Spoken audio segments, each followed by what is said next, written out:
आज का हमारा टॉपिक है सिस्टम्स ऑफ लीनियर इक्वेशंस। तो हम पढ़ेंगे सिस्टम्स ऑफ लीनियर इक्वेशंस क्या होता है, उसके सॉल्यूशंस कैसे निकलते हैं, क्या क्या टाइप्स होते हैं सॉल्यूशंस के। पहले देखते हैं लीनियर इक्वेशन किसे बोलते हैं।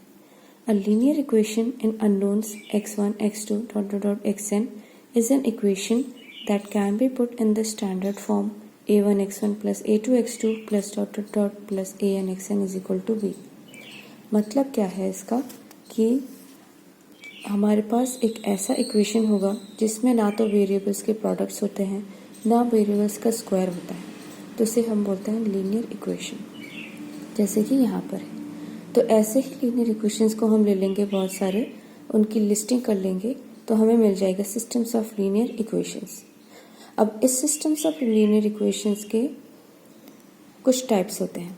अब हमें पता है कि कोई भी इक्वेशन होता है या तो उसके सॉल्यूशन होते हैं या उसके सॉल्यूशन नहीं होते हैं, तो यहाँ पे भी वही केस है। सिस्टम्स ऑफ लीनियर इक्वेशन में अगर सॉल्यूशन इसका एग्जिस्ट कर रहा है तो हम बोलेंगे कंसिस्टेंट, अगर सॉल्यूशन एग्जिस्ट नहीं कर रहा है तो हम बोलेंगे इनकंसिस्टेंट। वही मैंने यहाँ पे लिखा है, inconsistent meaning no solution. Consistent में दो टाइप्स हो जाते हैं, यूनिक सॉल्यूशन, इनफाइनाइट सॉल्यूशन। यहाँ पे सिस्टम्स ऑफ लीनियर इक्वेशंस में ऐसा कभी नहीं होता है कि दो सॉल्यूशन एग्जिस्ट कर रहे हैं या finite number of solution exist कर रहा है। यहाँ पे या तो सॉल्यूशन एग्जिस्ट करेगा तो या तो एक करेगा या इनफाइनाइट करेगा, अगर नहीं करेगा तो नहीं करेगा। फाइनाइट का कोई केस नहीं होता है सॉल्यूशन का। तो यहाँ पे अब सॉल्व करने के जो सॉल्यूशंस निकालने के कुछ तरीके हैं, मैं उनको बताऊंगी। अब इस सिस्टम्स ऑफ लीनियर इक्वेशन से हम एक कोफिशिएंट मैट्रिक्स बनाते हैं। कोफिशिएंट मैट्रिक्स क्या होता है, जो ये वेरिएबल्स के साथ जो कोफिशिएंट्स होते हैं मैंने उनको लेके एक मैट्रिक्स बनाया है, उसे हम बोलते हैं कोफिशिएंट मैट्रिक्स। और एक ऑगमेंटेड मैट्रिक्स होता है, वो क्या होता है, कोफिशिएंट मैट्रिक्स में हम एक एक्स्ट्रा कॉलम ऐड कर देते हैं। ये जो b1 राइट हैंड साइड में b1 b2 bn है, इनको मैंने एक्स्ट्रा कॉलम में ऐड कर दिया है, तो उसे बोलते हैं ऑगमेंटेड मैट्रिक्स। और इस पूरे सिस्टम ऑफ इक्वेशन को हम ऐसे लिख सकते हैं ax is equal to b, जहाँ पे एक x क्या है, x में x1 x2, x is equal to x1 x2 xn, ये है मेरा x और ये ऑगमेंटेड मैट्रिक्स, ये कोफिशिएंट मैट्रिक्स। अब यहाँ पे हम कभी कभी डायरेक्टली देके भी बता सकते हैं कि सिस्टम के पास सॉल्यूशन है या सॉल्यूशन नहीं है। अगर b मेरा 0 है तो सिस्टम के पास मतलब सॉल्यूशन है, और अगर b मेरा नॉन ज़ीरो है तो ये जो ऑगमेंटेड मैट्रिक्स है इसका हम एक्लन फॉर्म निकालते हैं और लास्ट वाला रो चेक करते हैं। अगर वो इस टाइप का हुआ तो सिस्टम के पास कोई सॉल्यूशन नहीं होता है। ये चीज़ मैं आपको अभी एक एग्जाम्पल के थ्रू भी समझाऊंगी। उससे पहले जान लेते हैं कि रैंक ऑफ अ मैट्रिक्स किसे बोलते हैं। आप सबको पता होगा कि रैंक ऑफ अ मैट्रिक्स बोलते किसे हैं, बट एक्लन फॉर्म में जो नंबर ऑफ पिवट्स निकलते हैं उसे ही हम रैंक ऑफ ए बोलते हैं। अब सिस्टम्स ऑफ लीनियर इक्वेशंस के दो टाइप्स होते हैं, एक homogeneous when ax is equal to 0, मतलब कि जो मेरा b वाला पार्ट था वो 0 हो जाता है, और एक नॉन होमोजीनियस जब ax is equal to b है मेरा। तो ये हो गए इसके टाइप्स। अब देखते हैं सॉल्यूशंस कैसे हम इसके निकालते हैं। अब मेरा जो कोफिशिएंट मैट्रिक्स बना था a, वो मैंने n क्रॉस n का बनाया। सपोज कि स्क्वायर मैट्रिक्स लिया है मैंने, a कोफिशिएंट मैट्रिक्स मेरा n क्रॉस n का बना है, और मैंने आपको बताया कि सिस्टम ऑफ लीनियर इक्वेशन को ऐसे हम लिख सकते हैं। तो मैंने आपको ये भी बताया कि यूनिक सॉल्यूशन एग्जिस्ट करेगा या इनफाइनाइट या नो सॉल्यूशन। तो यूनिक सॉल्यूशन के केस में क्या होता है, मैंने अभी आपको बताया कि ऑगमेंटेड मैट्रिक्स क्या होता है। तो m की रैंक निकाल लेते हैं और a की रैंक, दोनों की रैंक निकाल लेते हैं। अगर वो इक्वल है और जो मेरा ऑर्डर है a का उसके इक्वल है तो मेरा हमेशा यूनिक सॉल्यूशन एग्जिस्ट करेगा। और अगर एक्लन फॉर्म में हमने कन्वर्ट किया a को और m को, और रैंक मेरे m के और a के दोनों के सेम है बट लेस देन n है, तो उस केस में मेरा इनफाइनाइट सॉल्यूशन होगा।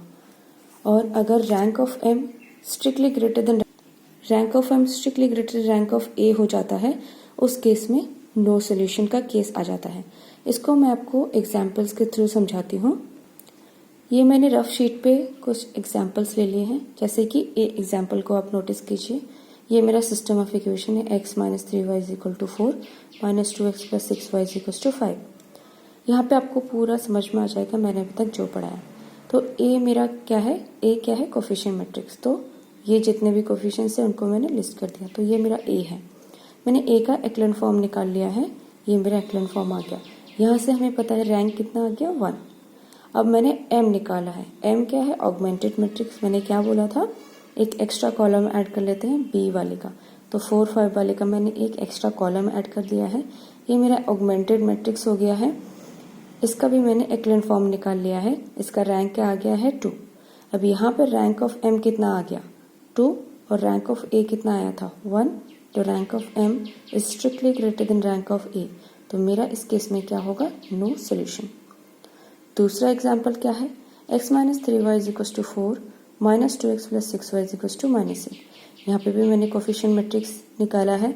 यहाँ पे देखिए इसका रैंक कितना आया था, 1। तो रैंक 1 है। ऑगमेंटेड मैट्रिक्स निकाला है, उसका रैंक मेरा कितना आया है, 1। यहाँ पे क्या है, इक्वल है, और यहाँ पे ए कितने वाई कितने की मैट्रिक्स है, 2 2 क्रॉस 2 की। तो मैंने क्या बोला था, जब rank of M rank of A के इक्वल होता है और स्ट्रिक्टली लेस देन 2 होता है। यहाँ पे मैंने आपको यही बताया था, rank of M is equal to rank of A strictly less than N. उस केस में क्या होता है, इनफाइनाइट सोल्यूशन होता है। और ये वाला एग्जाम्पल देख लीजिए, ए क्या है मेरा कोफिशिएंट मैट्रिक्स, ये है, उसका एक्लन फॉर्म मेरा ये निकल आया। तो रैंक कितना आ गया मेरा, 2। ऑगमेंटेड मैट्रिक्स मैंने ऐसे बना लिया है, उसका एक्लन फॉर्म ये है। अब रैंक ऑफ एम कितना आ गया, 2, और ए कितने बाई कितने की मैट्रिक्स है, 2 क्रॉस 2। तो rank of A equal to rank of M is equal to 2 आ गया। तो मेरा क्या एग्जिस्ट करेगा, यूनिक सोल्यूशन। मैंने यहीं पे बोला था rank of M rank of A के इक्वल आना चाहिए, और वो एन के इक्वल आना चाहिए, जो ए एन बाय एन की मैट्रिक्स है। तो मेरा यूनिक सोल्यूशन आ जाएगा। आई होप कि आपको एग्जाम्पल्स के थ्रू ये सारी चीज़ें समझ में आ गई होंगी। तो ये होते हैं सॉल्यूशंस निकालने के तरीके रैंक से।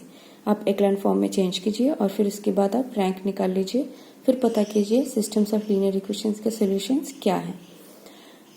लास्ट में मैं 2 रिजल्ट्स कराऊंगी आपको। बहुत बार क्या होता है, हम डिटरमिनेंट के थ्रू भी चेक कर सकते हैं। तो मैंने आपको बोला था कि होमोजेनियस सिस्टम है, Ax is equal to 0। Homogeneous के केस में हमेशा सोल्यूशन एग्जिस्ट करता है।